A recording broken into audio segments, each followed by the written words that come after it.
Peran saya sebagai coach di sekolah ada dua. Yang pertama, coach dengan sesama rekan pendidik. Yang kedua, coach dengan peserta didik. Sebagai coach dengan sesama rekan pendidik, saya membantu rekan pendidik yang mengalami kesulitan ketika mereka berbagi cerita atau curhat.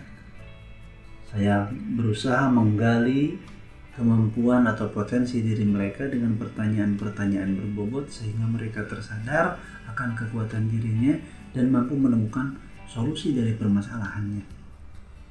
Coach dengan peserta didik adalah terjadi ketika anak-anak curhat atau menyampaikan permasalahan baik seputar pembelajaran ataupun kehidupan sehari-hari mereka, dan saya pun menggali potensi mereka dengan pertanyaan-pertanyaan berbobot, mendengarkan dengan aktif, hadir sepenuhnya sehingga murid-murid dapat menemukan solusi dari permasalahannya dengan sendiri berdasarkan kekuatan yang mereka miliki.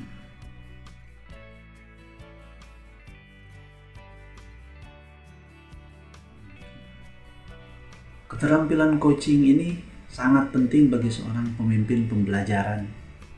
Karena dengan menguasai coaching, seorang pemimpin pelajaran akan mampu menyelesaikan permasalahan yang sangat mungkin dihadapi oleh dia ketika melaksanakan tugasnya, seperti dalam pengorganisasian jadwal pembelajaran, penyusunan silabus, penyusunan jadwal ekstrakurikuler, kegiatan rutin sekolah. Hal tersebut tentu melibatkan banyak pihak, banyak orang yang bisa terjadi gesekan di dalamnya. Seorang pemimpin pembelajaran yang menguasai tentang materi coaching akan lebih mudah menyelesaikan semuanya sehingga tercapai tujuan bersama, yaitu sukses dan bahagia. Jadi jelaslah bahwa kita sebagai guru sangat penting memposisikan diri sebagai coach. Sangat penting untuk menguasai materi tentang coaching. Di modul 2 ini saya sudah mempelajari tentang pembelajaran berdiferensiasi yang berdasarkan kebutuhan murid, baik dari segi minat, kesiapan belajar ataupun gaya belajar mereka. Kemudian tentang pembelajaran sosial emosional yang menyasar 5 kompetensi, yaitu kesadaran diri, manajemen diri, kesadaran sosial, keterampilan berelasi, dan pengambilan keputusan yang bertanggung jawab. Selama mempelajari modul-modul tersebut, perasaan yang muncul adalah sangat bergembira, kemudian antusias, karena pembelajaran tentang coaching, diferensiasi, dan PSI semuanya hal baru.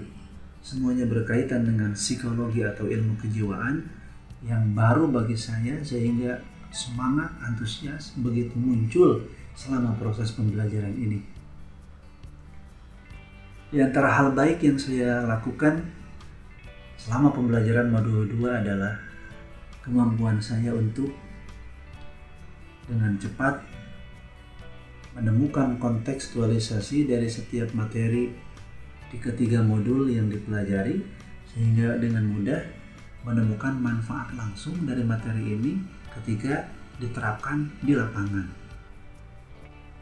Tanpa dipungkiri, ada hal yang perlu saya tingkatkan selama pembelajaran di modul 2 ini, yaitu diantaranya adalah kekayaan sumber referensi yang harus lebih saya tingkatkan. Tidak hanya terfokus atau terbatas dari LMS, tetapi sumber-sumber lain dari internet maupun sumber langsung dari narasumber orang yang bisa diwawancari secara langsung pengalaman mereka tentang PSE, pembelajaran berdiferensiasi, dan coaching. Itu hal yang perlu saya tingkatkan. Pembelajaran di modul 2 ini jujur saja meningkatkan kompetensi saya secara pribadi, terutama dalam kompetensi pedagogik, memahami kejiwaan murid dan juga memahami kejiwaan rekan pendidik. Semuanya mendukung untuk proses pembelajaran yang lebih baik.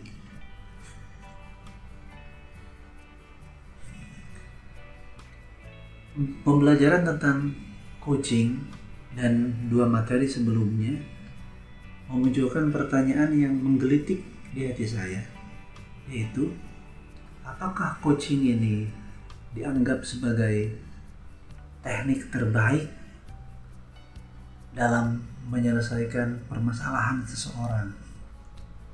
Pertanyaan yang menggelitik ini saya coba jawab dengan berdiskusi bersama rekan-rekan di Rukol maupun dengan instruktur di ruang elaborasi, dan ternyata jawabannya adalah relatif. Ketika kita berbicara tentang relativitas, maka memang yang dibicarakan adalah level atau sifat. Apakah coaching ini teknik terbaik? Maka jawabannya bisa berbeda-beda. Ketika diterapkan dengan tepat dalam situasi yang tepat, coaching ternyata bisa menjadi metode terbaik penyelesaian masalah seseorang. Tapi memang tidak jarang ketika kita melaksanakan coaching dan coachingnya tidak kolaboratif, pasif dan menutup diri, banyak coaching yang kurang efektif, hasilnya tidak maksimal. Dengan demikian, materi tentang coaching dan dua materi sebelumnya ketika saya gabungkan itu sangat bermanfaat bagi seorang guru, di mana guru yang sekaligus berperan sebagai coach akan mudah menerapkan PSE karena dia lebih memahami tentang kejiwaan muridnya.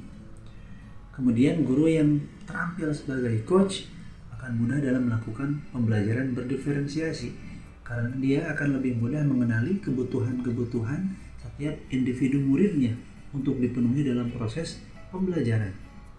Saya menemukan ternyata PSE itu sendiri pada intinya, pada hakikatnya adalah gambaran langsung dari 3 kompetensi guru, yaitu kompetensi pedagogi, kompetensi kepribadian, dan kompetensi sosial.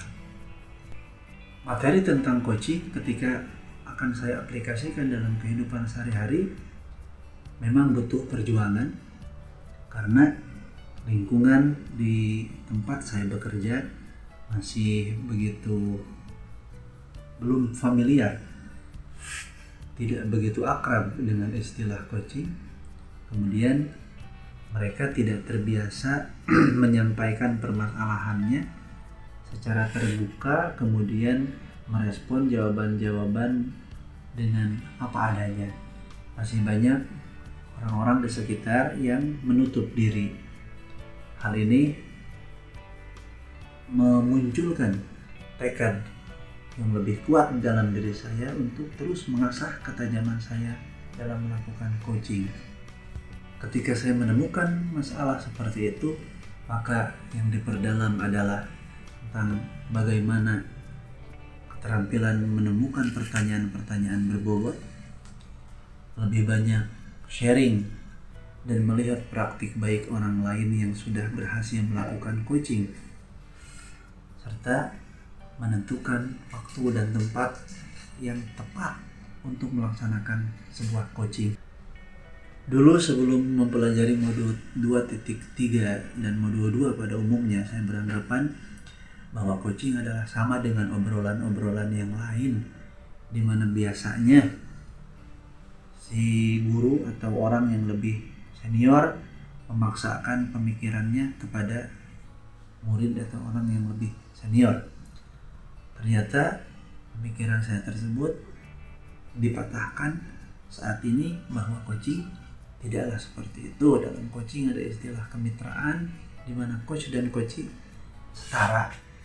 Kemudian coach hanya membimbing, mengarahkan coaching menemukan kekuatan dirinya berdasarkan pertanyaan-pertanyaan berbobot yang disampaikan. Keterampilan coaching ini akan terus saya laksanakan kepada rekan pendidik, murid, dan juga kepada keluarga atau siapapun yang membutuhkan, karena memang saya anggap baik, efektif, serta membuat coaching menjadi nyaman. Mereka tidak merasa direndahkan atau disalahkan.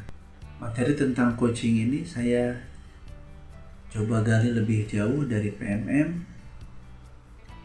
dengan topik fasilitator pembelajaran, kemudian dari sumber-sumber lain seperti obrolan ringan dengan rekan guru penggerak atau orang lain yang sudah pernah melaksanakan coaching. Itu menjadi sumber-sumber tambahan bagi saya yang walaupun sebetulnya masih kurang dan harus saya tingkatkan.